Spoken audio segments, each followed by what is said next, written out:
STV news आवाज़ बुलंदियों तक। मेरा शुरू से ही विचार कांग्रेसी है।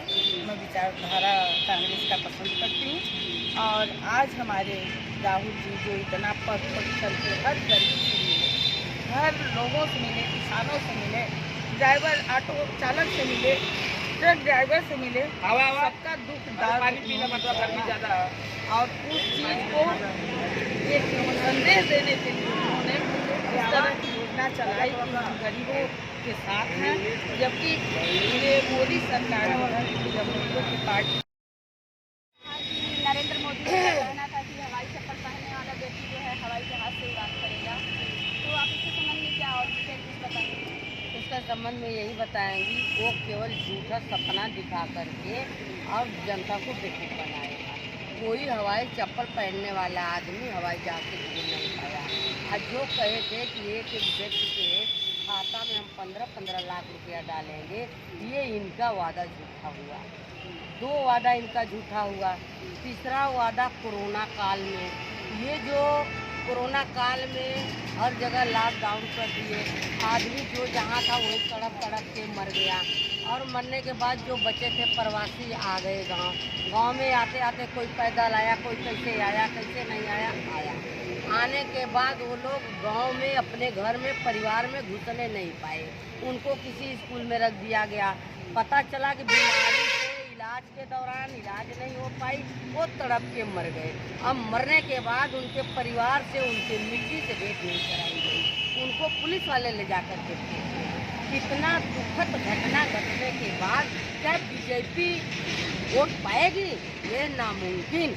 लेकिन उसके बाद भी मैडम जब मैं पब्लिक प्लेस पे गई तो वहाँ पे आम जनताओं के दुख दर्द को जब मैंने देखा तो पूछा कि बताइए आप लोग इतनी मतलब दरिंदगी से अपने जीवन को यापन कर रहे हैं, उसके बाद भी आप आकर के इनके कार्यालय पर खड़े हैं, धरना दे रहे हैं, डिमांड कर रहे हैं, उम्मीद जता रहे हैं, तो आप बताइए वोट किसको देंगे? तो उनका कहना यही रहा कि मैडम कुछ भी हो जाए, जितना उन्होंने विकास कर दिया, जितनी रोडें बनवा दी हैं, तो हमारी बहन बेटियाँ जो 12 बजे रात को रोडों पे नहीं घूम रही हैं, टहल रही हैं, उनकी स्वतंत्रता है, वो सारी चीज़ें हमें उपलब्ध हुई हैं। इसलिए वोट जो है हमारा इनको तो जाएगा ही जाएगा। ठीक है, जो महिलाएं इस बात को कही हैं, उन लोगों को शायद यह बात पता नहीं है कि मणिपुर में महिलाओं के साथ घटना क्या घटी है।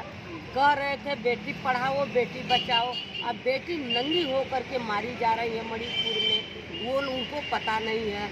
ये उन महिलाओं को पता नहीं है कि हमारा देश बिक रहा है कि बच रहा है। हमारा देश इस समय धर्म संकट में बजा हुआ है। ये हिंदू मुस्लिम राइट करा के बवाल करा के वोट लेना चाहते हैं, ये कतई नहीं होगा। हमारी आधी आबादी महिलाओं की है।